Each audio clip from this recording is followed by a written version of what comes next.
Oh.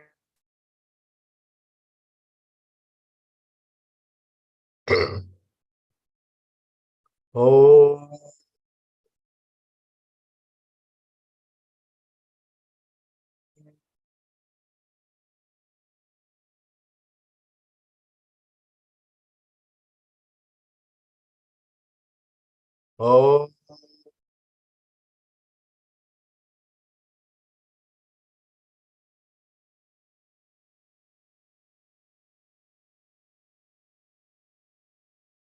Om Sri Ganeshaya Namaha. Om Sri Saraswatyai Namaha. Om Sri Gurubhyo Namaha. Om Samasta Jana Kalyane Niratam Karunamayam Namami Chinmayam Devam Sadgurum Brahma Vidwaram Sadgurum Brahma Vidwaram. Om Vasudeva Sutam Devam Kamsachanuramardanam Devaki Paramanandam Krishnam Vande Jagadgurum Krishnam Vande Jagadgurum. Om Sahana Bhavatu Sahanau Bhunaktu Sahaviryam Karavavahai Tejasvinavadhitamastu ma vidvishavahai. Om Shanti Shanti Shanti. Hari Om everybody. We are all set to start our session for today, continuing chapter 6 from where Swamiji left in the last session. Just one small announcement, because after the class, everybody tends to be in a hurry to rush off. So just I'll take the liberty. We will be starting a new study subject for our Vedanta class of Sunday, which is every Sunday, 10 o'clock to 11 o'clock. It is going to be a hybrid class of online as well as offline. We'll be starting a new text. So those interested, please message me. We'll be starting it most probably by next week, based on Swamiji's availability to inaugurate the class. It will be a hybrid class, mix of offline and online. So those who are already in the class, you can continue. I mean, those who are remotely joining us can continue online, and those who are locally present can join us offline. So just a small message. We know if we are all set, we can start today's session. Thank you so much. Om.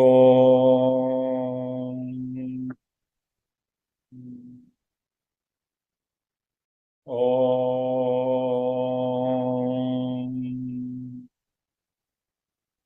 Om.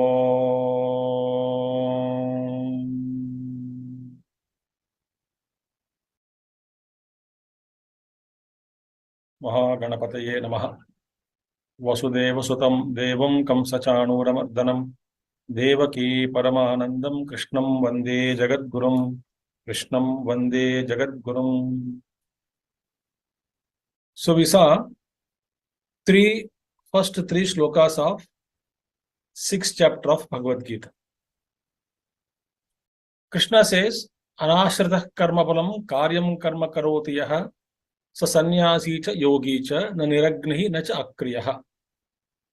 The external sadhana for meditation is karma yoga. We saw how not hankering after the fruits of karma, one who is engaging one's own duties, he himself is sannyasi, not one who had given up merely the fire-related things called karma kanda rituals. Not a person who is not doing any action. Right? So Bhagavan said very clearly, this is the first one which we have to understand. Nacha akriyaha na niragnihi. Right. And subsequently, Bhagavan Krishna said in the second shloka, Yam sanyasamiti prahuhu tam yogam tam vidhi pandava. What you call sannyasa, that itself is called yoga. Please understand. Yoga is nothing but which you call renunciation. People call renunciation. So, nahi asanyasta sankalpa yogi bhavati kaschana. One who had not given up any sankalpas, we saw, sankalpa means unbridled thoughts, so many desires, wishes. One cannot become a karma yogi. Avegya sannyasi. Nahi asanyasta sankalpa yogi bhavati kaschana. Yeah. One who has not given up sankalpa, he cannot become a yogi. No, arurukshu means what? One who wants to practice yoga. Here, the meaning of yoga means what? Yoga is dhyana yogam arudham ichyate.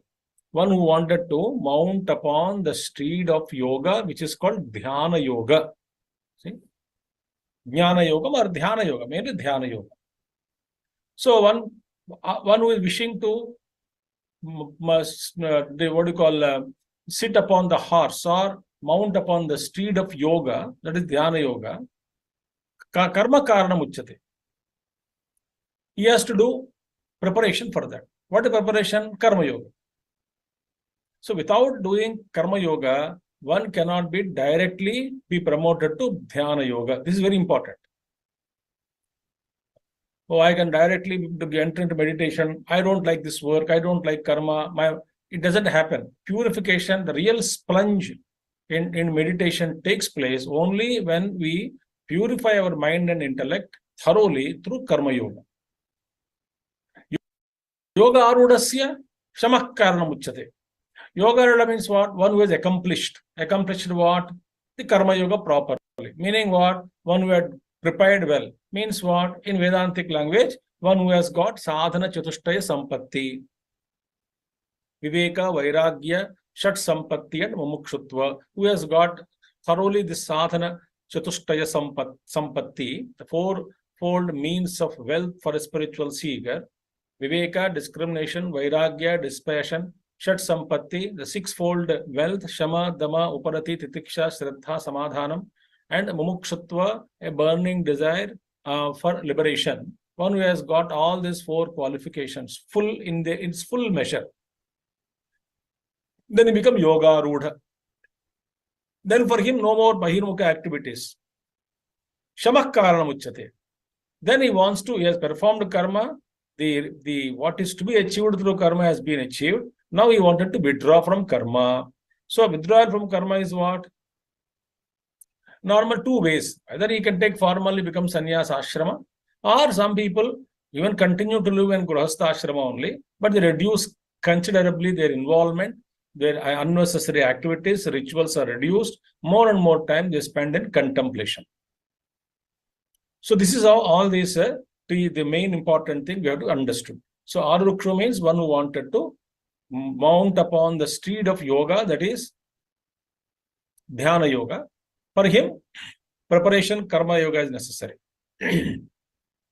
Once he has achieved certain mastery, and then one who has purified the mind and intellect, then he can mount upon the steed of the horse of yoga, and then he can thereafterwards he can withdraw. So practice withdrawal. So Puja Gurudev has so beautifully said in this, the two typical sentences what Gurudev said about even the positive disturbance, he said, he has used positive disturbance. After some time the karma, even the good actions also, no more interested. Absolutely, he is very thirsty to know the truth. So he withdraws from all external activities, contemplates, and then after contemplation, of course, that is up to him. How he can serve society by his mere existence or by presence, or like some of the great masters have worked tirelessly in the world. That is up to them. But this is to realize the truth, withdrawal is necessary. Now, when can you say a man has attained yoga rudha? That's the question. How can you say, or when can you say a person has mounted upon the steed of yoga, that he can withdraw now? He can enter into deeper states of contemplation. When can you say that? So these are a preparation. These are to be understood. Who should meditate? Who is fit for meditation? This is a question. Not that everyone who is inspired by the word meditation directly sits for meditation. His mind doesn't cooperate. So a lot of certain things we have to achieve in this world before we actually enter or take deep dive into the meditation. So Bhagavan Krishna says, Yada hi na indriyarthe. So we read this sloka. Yada hi nendriyartheshu na karmasvanu shajjate sarva sankalpa sannyasi yogarudhastadochyate.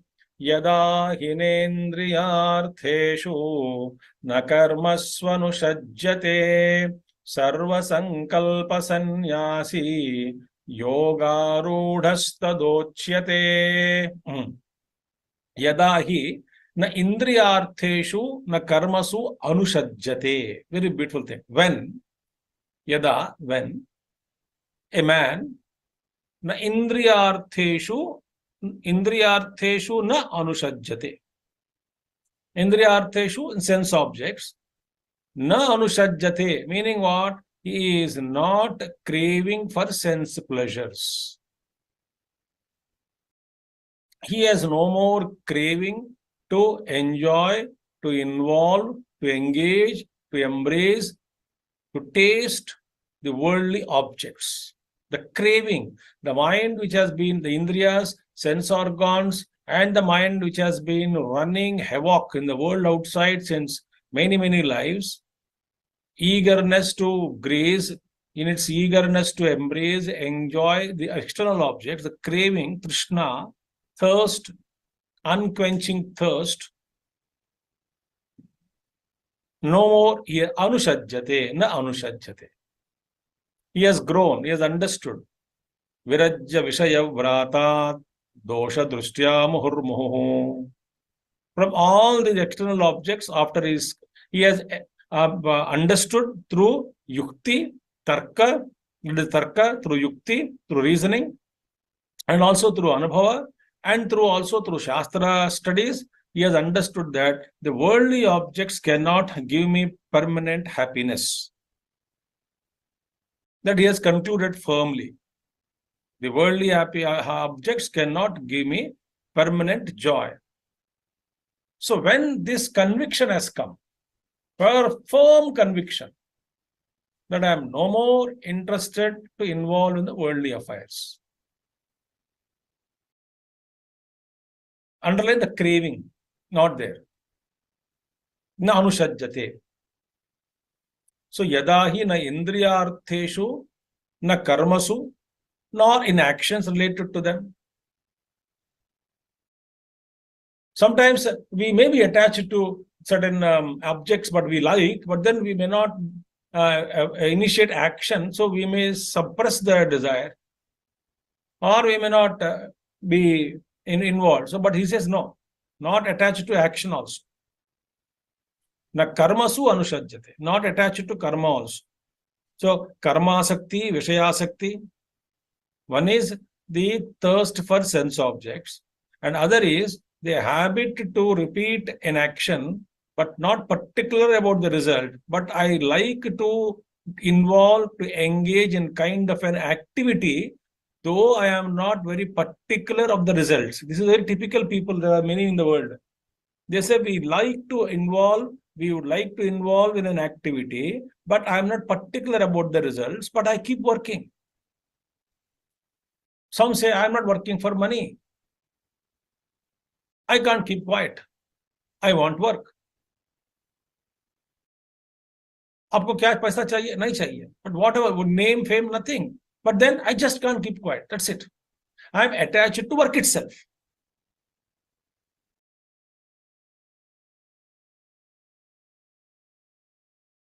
We find in the world all kinds of people. Some are attached to the sense objects. Some are attached to only action, but not to the particular sense objects or results. They just can't keep quiet. So it's called karma asakti. Vishaya asakti, karma asakti. Think? So na karmasu anushajjate. So he is not interested in doing a peculiar activity again and again. Not bound.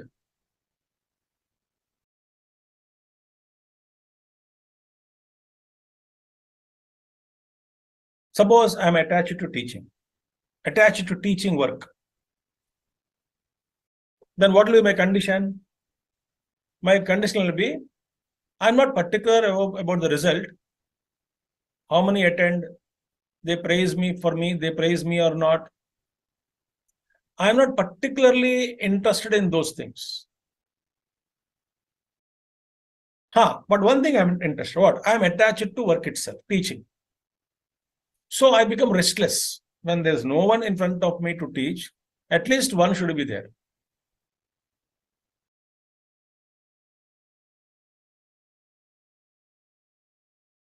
So I run into the world outside, get at least one person to hear me, teach, and that attachment is given a noble color. Oh, I cannot keep quiet and all. But actually, if you analyze, we are actually attached to. When you are doing your swadharma के अंदर वो आ गया है. Yes, but then swadhyaya pravachanabhyana. Yes, true, that is true. For a brahmachari or teacher, swadhyaya and pravachana should not be given up. Agreed. But suppose on occasional days or some few days, couple of days, if one I cannot teach, am I attached or is my mind peaceful and calm and quiet even on those days where there are no classes?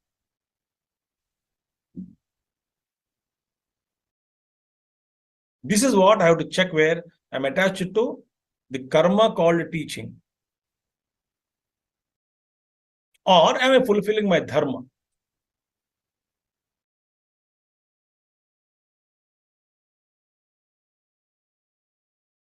Very dangerous. So karma asakti, longing or attachment towards karma, or sense objects. So I'm attached to sense object, therefore a karma initiated. Both are not good, says Krishna. Then such a man, sarva sankalpa sannyasi, having renounced all thoughts, sarva sankalpas are renounced. He is yoga rudaha tada uchyate. There is no initiation of new activities, new desires, nothing they are not. But all things, what all sankalpas are only they are confined to swadharma. He is not initiating new thoughts and for new enjoyment and new results and new achievements, etc. So what is on the table, he wanted to clear them, the karma.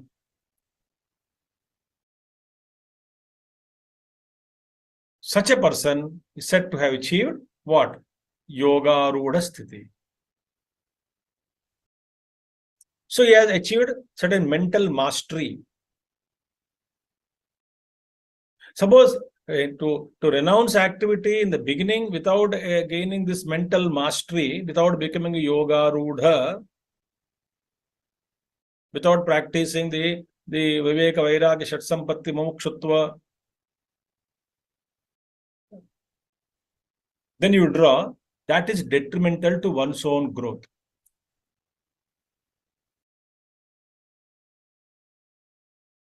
There also we initiate new activities. But there we are told, asked to keep quiet, but I initiate so many new activities there.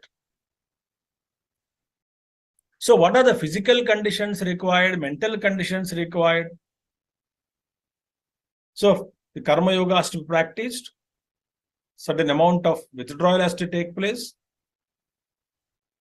Then I am no more attached to the sense objects, not to the work itself. Then I have got certain mastery over the mind. That means the mind of a seeker in meditation, he reached that called the adhikara, he has got the eligibility to initiate the new portals of spiritual sadhana called meditation. Such a man can easily, perfectly withdrawn from all the external world of sense objects and the activities. And the mind is completely withdrawn. So mind settles in deep meditation and self-application of self-withdrawal. Mind is applying, mind is withdrawn. Then I become Yoga Rudha.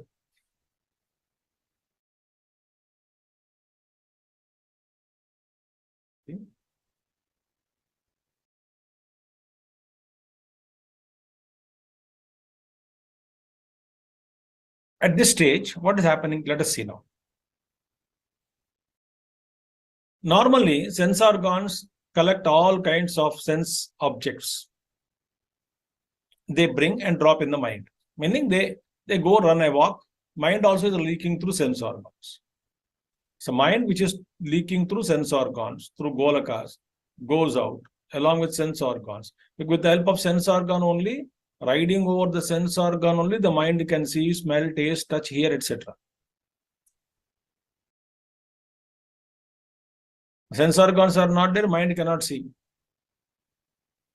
Ear is not there, mind cannot hear. But ear per se has no work to do otherwise, other than the sound it has gathered and drops into the mind. So it's the mind which is leaking through sense organs.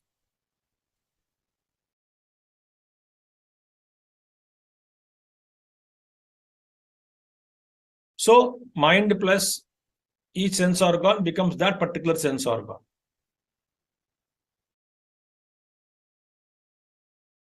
So if the mind is engaged in dhyana on the supreme truth, continuously engaged on meditation, that is possible only when we withdraw. Then a subtle joy erupts in the mind, beginning with. Once the mind enjoys the joy, the peace, the quietude of meditation, it is the beginning I'm talking. That joy is not truth. But the mind gets withdrawn, then it starts pursuing the deeper and deeper layers of one's own mind, goes deeper and deep into meditations. So when the mind is no more disturbed now, mind is not leaking into its own ego and egocentric activities. Na sajjate, na anushajjate, doesn't follow. Sense organs may see, the mind is not interested through leak. Sense organ may show me the object, but mind is not leaking through it. So sarva sankalpa sannyasi. There are no more sankalpas. What is happening in our case? When I see, smell, taste, touch here, I generate sankalpas. I want it, I don't want it, I want to move close to it, I don't want to move close to it, but I want to move away from it. Thus I am caught up.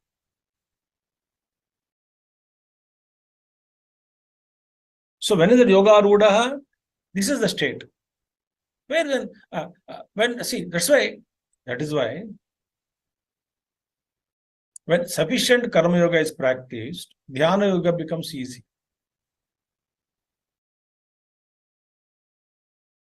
I am no more disturbed. My mind just cooperates. But one who has not done preparation, impossible for that person to withdraw the mind from the external world.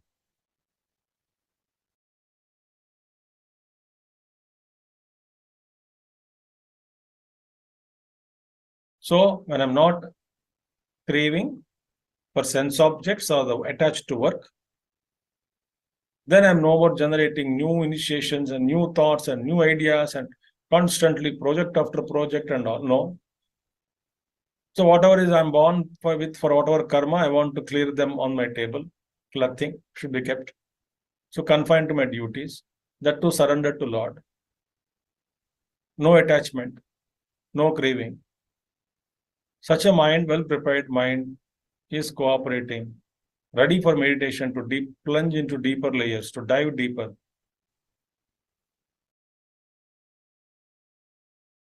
That is called yoga or Odasth.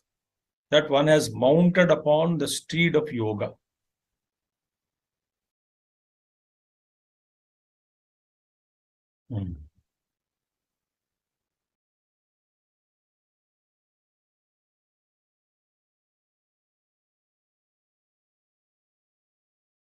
Now, in this process,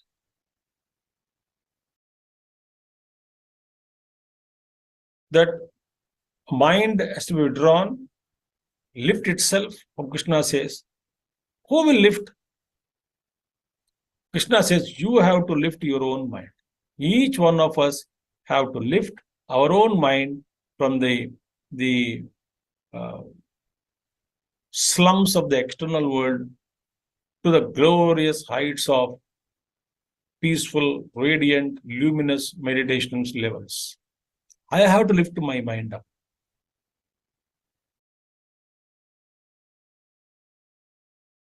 No one can give us realization. This is for sure. No one can give us realization. So Bhagavan, Krishna says, very popular verse, Uddharedatmanatmanam Natmanamavasadayet Atmaiva hyatmano bandhuhu Atmaiva ripuratmanaha Uddharedatmanatmanam Natmanamavasadayet Atmaiva hyatmano bandhuhu Atmaiva ripuratmanaha. Now, four things are told here. Uddharet atmana atmanam. Na atmanam avasadayet. Atmaiva hi atmano bandhuhu. Atmaiva ripuratmana. Four things. Uddharet. Uddharet. Urdhvam haret. When mind's swabhava, the nature of my mind is what? To run into the channels of worldly channels.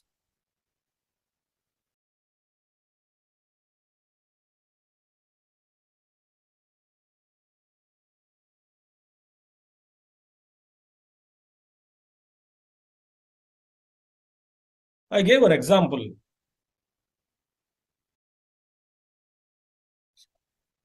See, when we were born,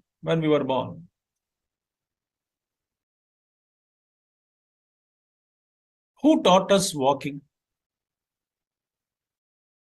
On our tiny feet. It's not the mother. It's not the father. When the baby started growing and he himself wanted to stand, then mother only supports. Oh, you are putting your efforts to stand on your tiny feet. Here is my support. But the balance to stand on the 2 feet, the 2 tiny feet, he stands and falls down, stands and falls down, stands and falls down.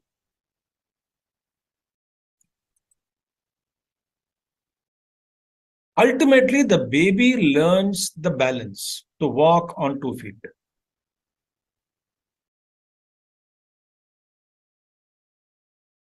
And baby learns how to run. In this process, the desire in the child to get up and stand, and followed by his effort and experiencing a couple of failures, it's all done by him or her alone, the baby alone, the child alone. All the while, the mother is getting thrilled to see the progress of the child, supports him, sometimes lets the child fall down and learn on his own, but he is never outside the radar of the mother's eye.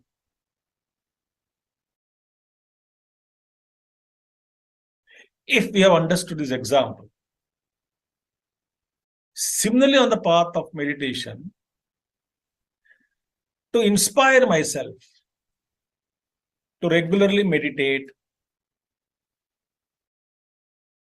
to commit to this goal of self-realization, to renounce the external world.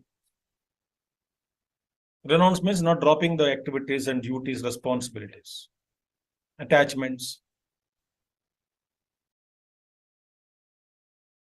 To do all these things, Krishna says, you have to inspire yourself. You have to lift Uddharet Atmana Atmanam Uddharet. So lift yourself by, one has to lift himself by his own self.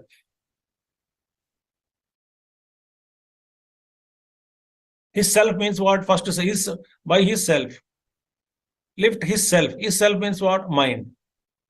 By his own self, by himself, this pure spirit. So the me, the pure consciousness, the higher self, has to lift the lower one who is caught up I have to lift this lower fellow into to higher states of contemplation. Udharet atmana atmanam.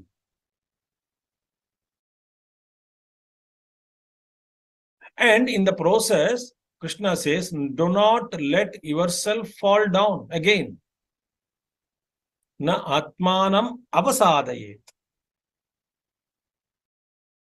Don't allow your own mind to get attracted to or fall down or lower yourself. Don't lower yourself. Keep always yourself up. Keep inspiration always so that you lift yourself by your own self.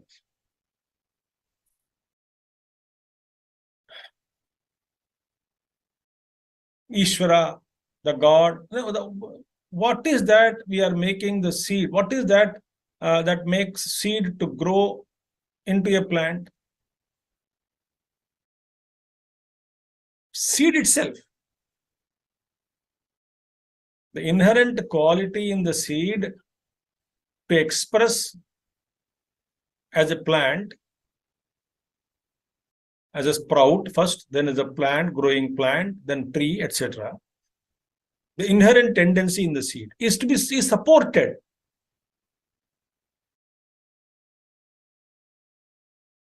by a farmer, by a guru here, by Shastra here.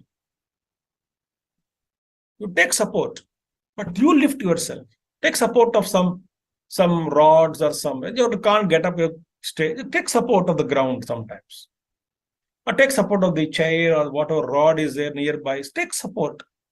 But one has to lift oneself up.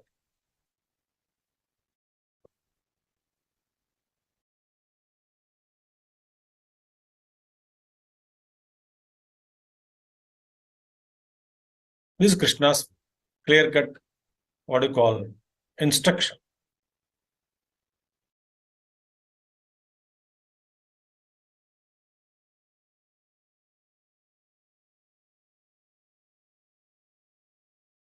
That's what Bhagavan Krishna did to Arjuna, no? See, think about it. When Arjuna came to fight, he said, Arjuna asked, you have to fight. Full stop, my dear. What is the crux of it? Nishkarsh kya hai? Final conclusion.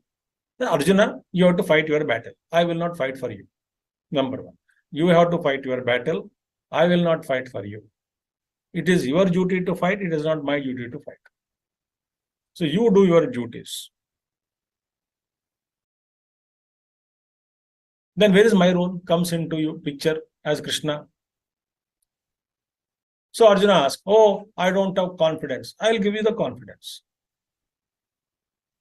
I'm confused. I will remove your confusions. I'm afraid. I will remove your fears. I'm attached. I'll give you enough knowledge to overcome your attachment.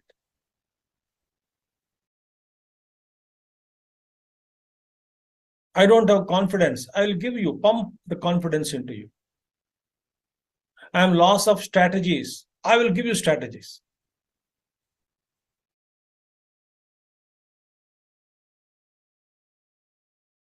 I am with you always.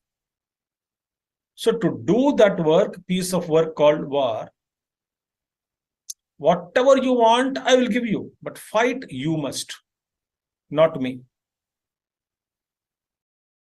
Similarly, Lord is so kind enough. Only thing what we need to do is, we have to lift ourselves up. When we are trying to lift ourselves up, help pours in. But we have to lift ourselves. And not again lower myself by, so when I'm entertaining my low thoughts, what can poor guru can do? What can God can do? When I'm entertaining low thoughts. But we expect God to enter and then clean it is not like that. It doesn't happen like that. So in your sincere self-application, attempt to progress, you can get all kinds of help around you, but actual involvement is our sadhana.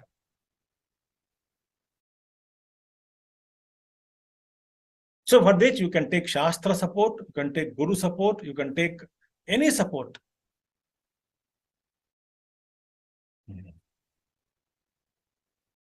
And second one is don't lower yourself. Third one is what? Your Atman alone is your friend. That word will come again, more explanation next verse. You yourself is your friend, and you yourself is your enemy. Atma eva atmano bandhu. Atmaiva hi atmano bandhu. Atman, the self alone, is the friend of yourself, friend of oneself.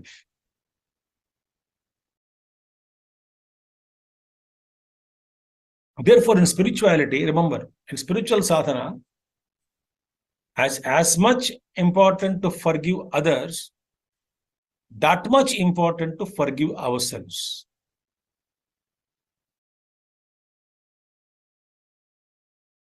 We cannot be unhealthily become self-critical.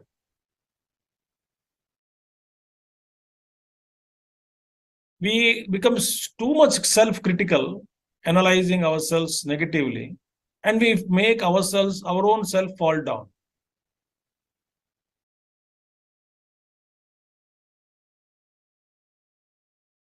Not good.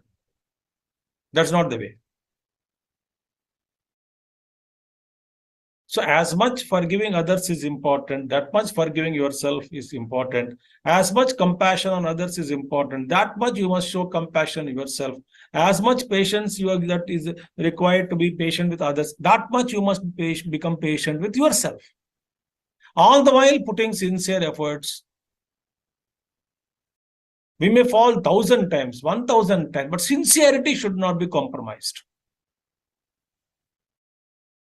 Suppose my goal is to walk. The goal, I should get up on my own feet and walk. That is not compromised. I may fall 1,000,000 times. In that process, I am not given up my goal. I'm still holding on to my goal.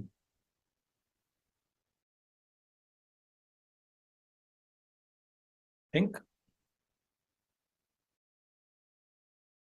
And this should continue. Many lives, bahunam janmanam ante.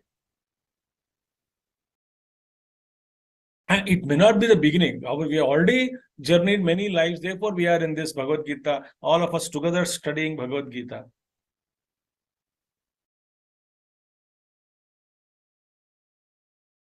I am doing Mananam, you are doing Sravanam, but all of us are practicing Gita. So after many lives of understanding, we have reached this state. So as much as we have to lift ourselves up, no doubt, but don't make yourself fall down. Lower your mind. Therefore, you yourself is your friend. In this process, we must deal ourselves by ourselves as our own friend.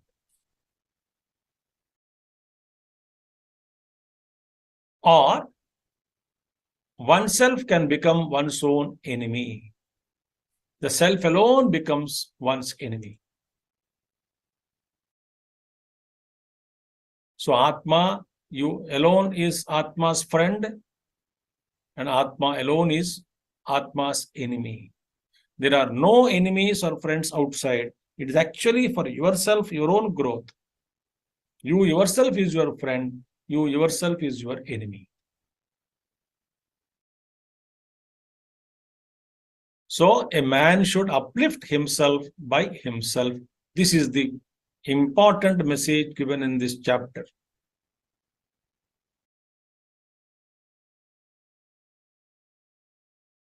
Others are all maybe already cursing me. Others are already talking ill about me. That's all okay. But then I myself criticizing myself. I don't allow myself to grow.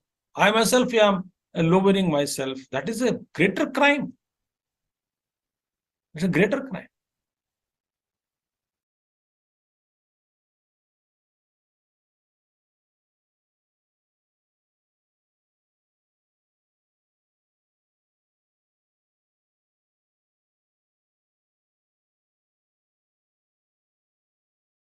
So Uddharet atmana atmanam na atmanam avasadayet atmaivai atmano bandhuhu atmaiva ribur atmanah.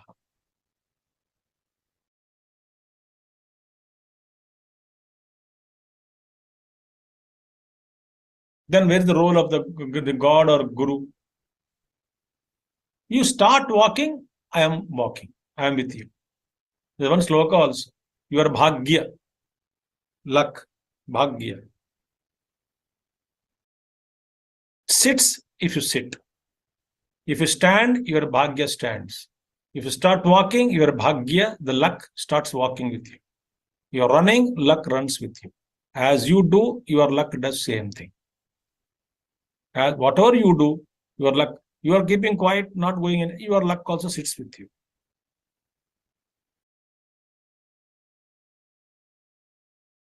So the onus of responsibility for a spiritual seeker into progress in spirituality lies solely on the seeker himself or herself.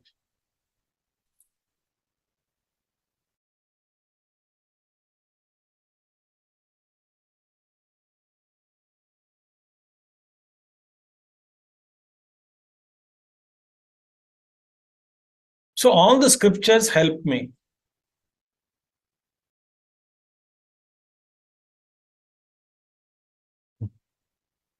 But any day it's me who has to achieve it. So don't expect a miracle to happen. It's all hard work.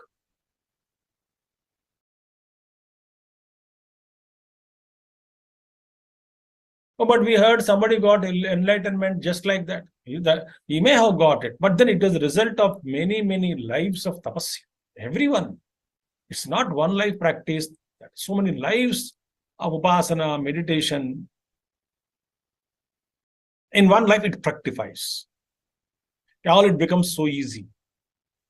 For others, they think, oh, he has got easily. No, he had worked upon it. So 4 principles. Uddharet atmana atmanam. Na atmanam avasadayet. Atma evahi atmano bandhuhu. Atma evahi atmana ripuhu. Enemy. One's own self. To enemy. Self alone is your enemy of oneself.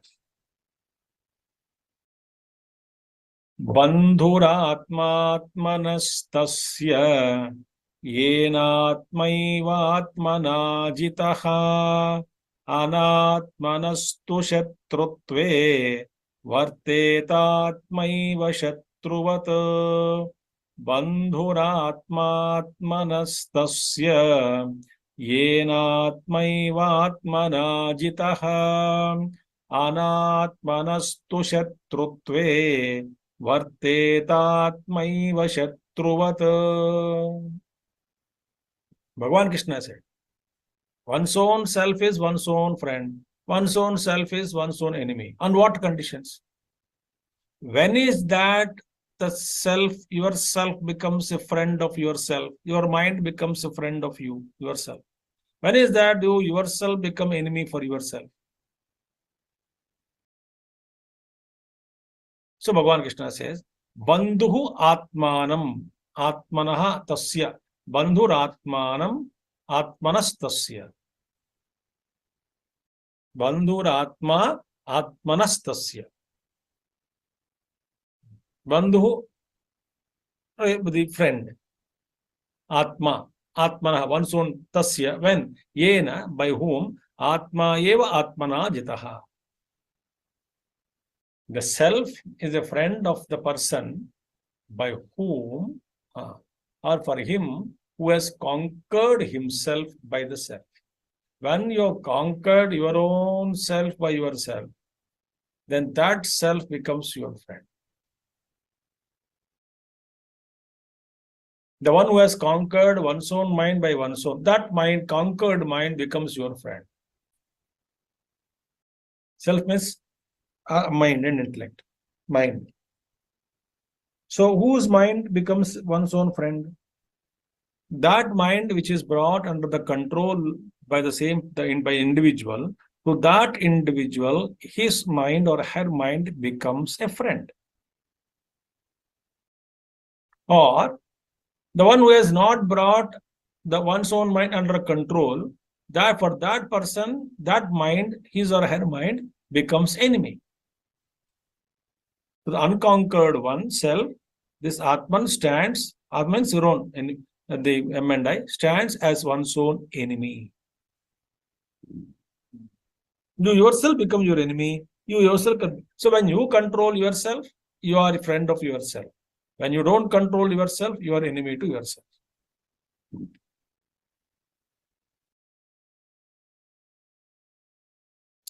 Very beautiful, isn't it?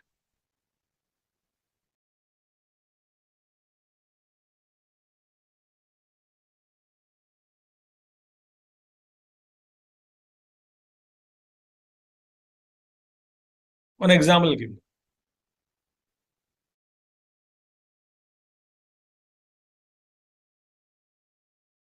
This example I gave you long back also. I think I had already given.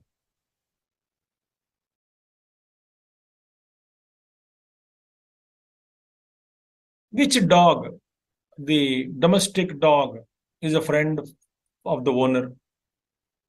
That domestic dog, which was trained by the owner very well, becomes a friend to that owner.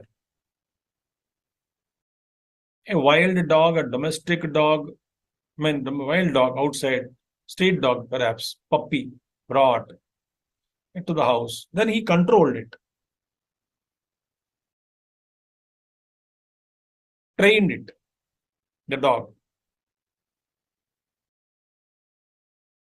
So such a controlled dog, trained by him, controlled by him, the owner, such an animal becomes the owner's best friend.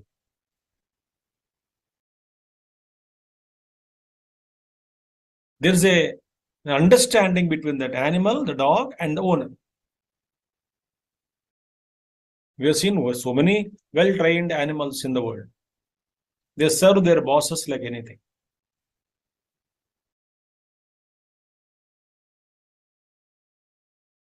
In some cases, horses also.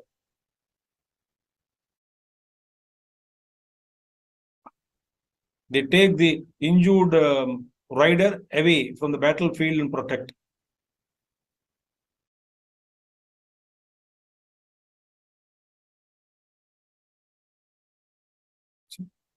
But otherwise, untrained dog, nuisance.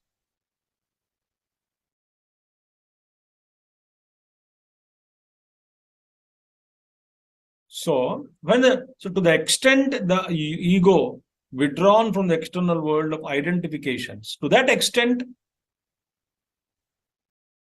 I can really feel the controlled mind is become my friend.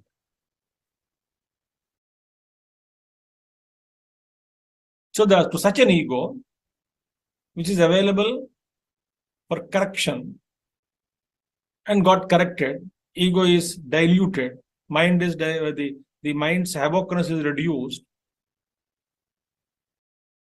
Self is a friend. Or a little ego constantly rebelling with the higher, fighting. You suggest something, it rebels, unconquered. Such a person living with that kind of a mind, lower mind, by the higher being, the self, is a constant torture. Now let us see. Who is troubling us, the world or our mind?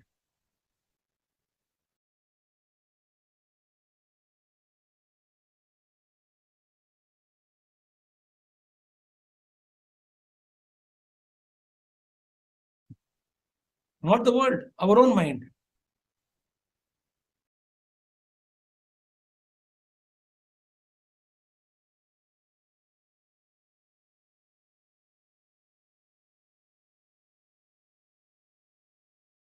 So once I surrender my ego to the Lord, I purify myself, bring the mind and intellect, the ego is reduced, tamed. Then mind becomes very well tuned. Then they come under my control, not by force. by educating, by practice, by educating, by teaching the mind and intellect through Vedanta sadhana, Viveka, Vairagya, ityadi, then such a mind is a great help for you, great support for you. Wherever you go, that mind helps you. It is no more a challenge.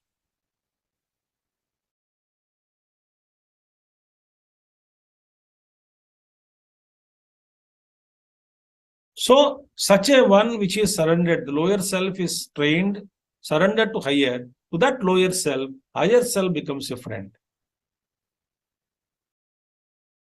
So that it is no more taking individual decisions, always under the guardianship of the higher mind, higher self. And there's a beautiful harmony, rhythm in life.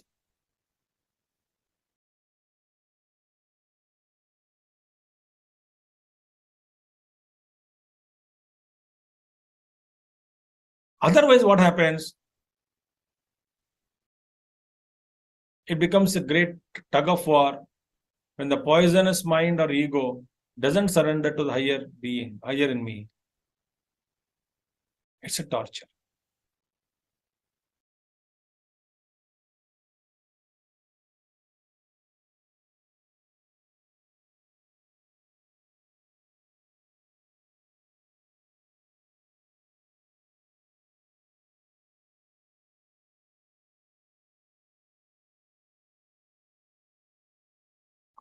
So what happens now?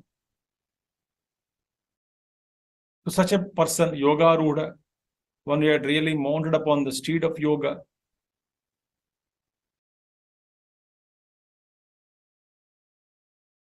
such a man who has conquered himself by himself, the lower self is conquered by the higher self.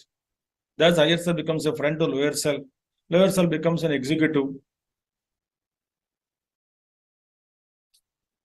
What is the statement that what is the fulfillment achieved by that state of, in that state or by the yogi? What the fulfillment he reaches?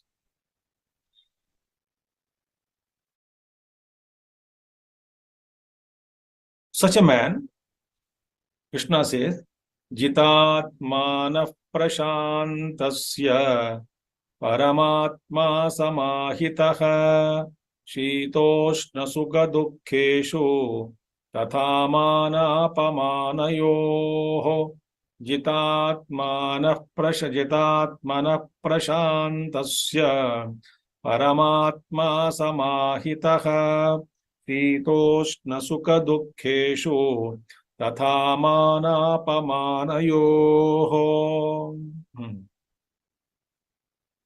The supreme of self of him, Paramatma, supreme self, of whom samahitaha. Samahita means one who is really controlled. Samahita, son.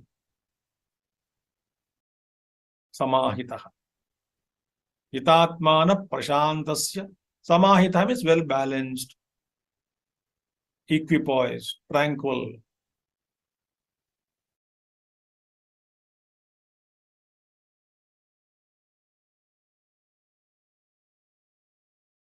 Of the one who tranquility born out of what? Jitatmanaha. Jitatmanaha means one who is self-controlled, meaning mind and intellect is mind sense organs are brought under control, peaceful. Prashantasya. Atmana means mind and sense organs who are brought under total under control, not suppressed, not made to suffocate. No bondage, I mean, no binding the mind, but mind by its nature has calmed down, cool, peaceful, quiet. So Jitatmanaha, Prashantasya. Shanti is what? Undisturbed. No more can any tickling sensation of the external world doesn't cause any agitation, even though the mind is fully available for the so-called attack of sense organs of the world, but the mind is undisturbed.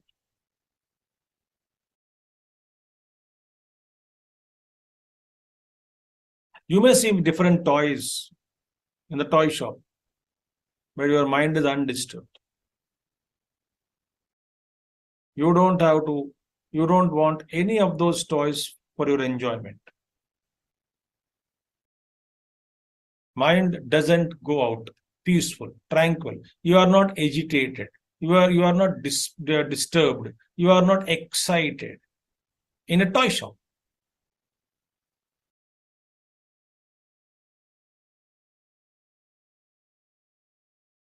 So I can courageously walk into any toy shop of the world. I can expose my mind to any toy shop in the world,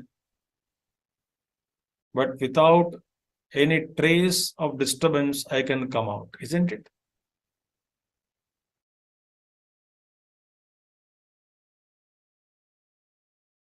I don't carry or convert that experience into a memory which may haunt me in future. That haunting memory doesn't. Memory may be there. It doesn't haunt me. It is a fun to be in the shop. But it has not created a memory in me to haunt me, to poke me, to prompt me, to disturb me, to suggest me again and again to go and enjoy, get it, etc.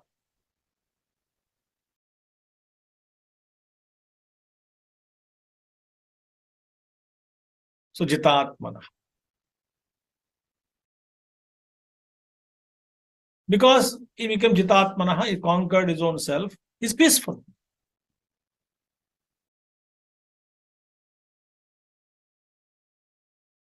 Prashantasya, of the one who is peaceful. So one who is self-controlled and who is peaceful.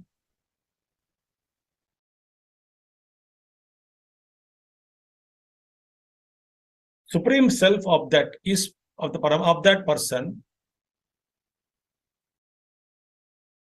Paramatma Samahitaha, and of the one who is balanced in cold and heat, Shita Ushna Sukha Dukkheshu, Tatha Mana Apamanayo, honor and dishonor, Shita and Dukkha, Sukha, Shita Ushna at the body level,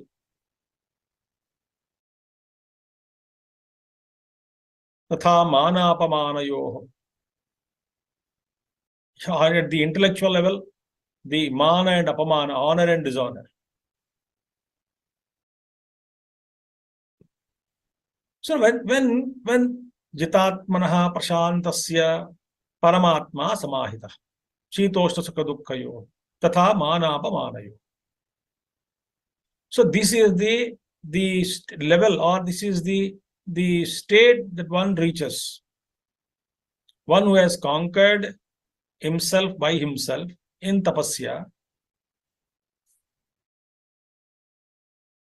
by following Uddared Atmanatmanam na Atmanam Ausadayet, Atmavira Bandhuratma Atmanastasya, Ena Atmaiva Atmanajitaha.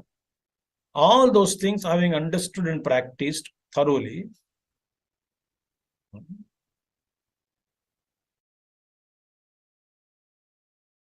Samahitaha means to such a man, Paramatma is evident.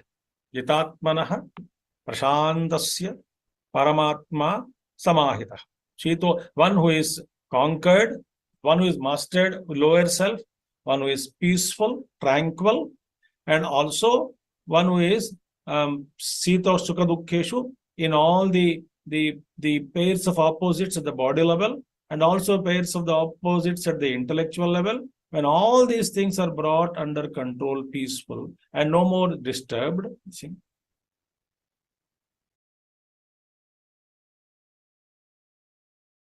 So he has become same. Why? He has got that Jitatmana Prashantasya. He has conquered his lower self. He became peaceful. Therefore, he is no more disturbed by Dvandvas.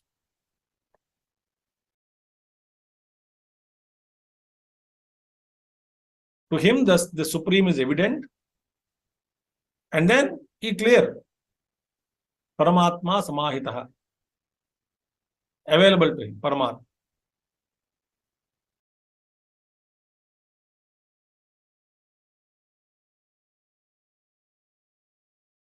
To him, These dualities don't touch him. It becomes undisturbed.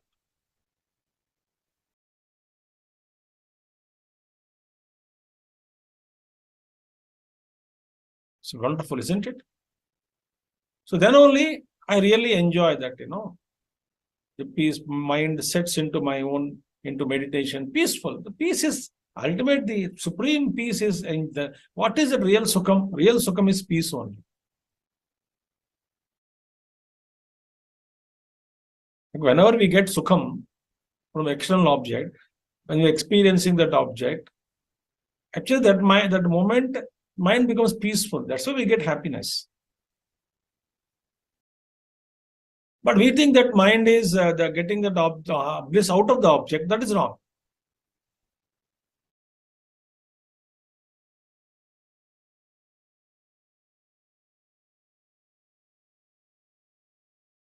So this is how we have to grow it. So karma yoga is important as bahiranga sadhana.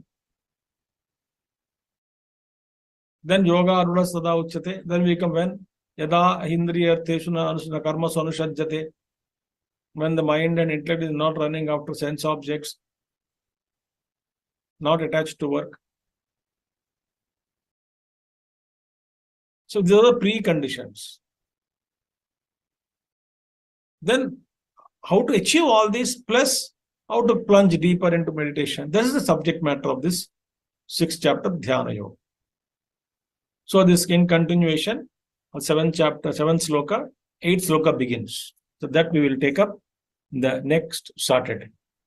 Om Purnamadaha Purnamidam Purnat Purnamadachyate Purnasya Purnamadaya Purnameva Vashishyate Om Shanti Shanti Shanti Harihi Om Sri Gurubhyo Namaha Harihi Om Sadgurunath Maharaj Ki Jai.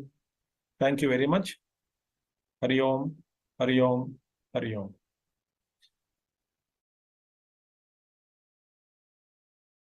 Thank you, everybody, for joining today's class. We'll see you again next week, same time, 10 o'clock sharp.